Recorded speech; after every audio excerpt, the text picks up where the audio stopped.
آہ پرسوز کی تاثیر بری ہوتی ہے، خوش رہیں گے نہ غریبوں کو ستانے والے۔ اس شعر میں ایک لفظ آیا ہے پرسوز۔ پرسوز کے معنی ہوتے ہیں درد بھرا۔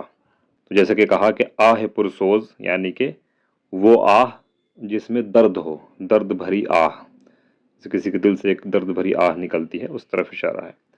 اور دوسرا لفظ ہے تاثیر۔ تاثیر کے معنی ہوتا ہے اثر کے، جیسے کہ کھانے پینے کی چیزوں کے بارے میں بھی کہا جاتا ہے کہ فلاں چیز کی تاثیر گرم ہوتی ہے، اس کی تاثیر ٹھنڈی ہوتی ہے۔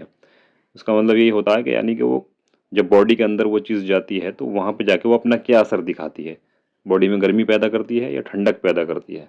تو اس اعتبار سے کہا جاتا ہے کہ اس کی تاثیر ٹھنڈی ہے، اس کی گرم ہے۔ تو اب اس میں یہ کہا گیا کہ آہ پرسوز کی تاثیر بری ہوتی ہے۔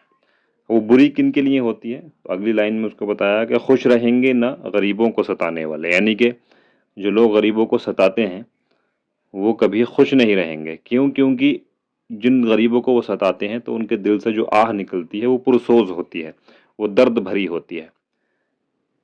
اور ایسا ریئل میں ہوتا بھی ہے، جو لوگ غریبوں کو ستاتے ہیں، ظلم کرتے ہیں، ان کی زندگی میں سکون نہیں ہوتا، جو ایک ذہنی سکون ہوتا ہے وہ اس سے محروم رہتے ہیں۔ تو یہ بات شاعر نے اس انداز میں کہی کہ آہ پرسوز کی تاثیر بری ہوتی ہے، خوش رہیں گے نہ غریبوں کو ستانے والے۔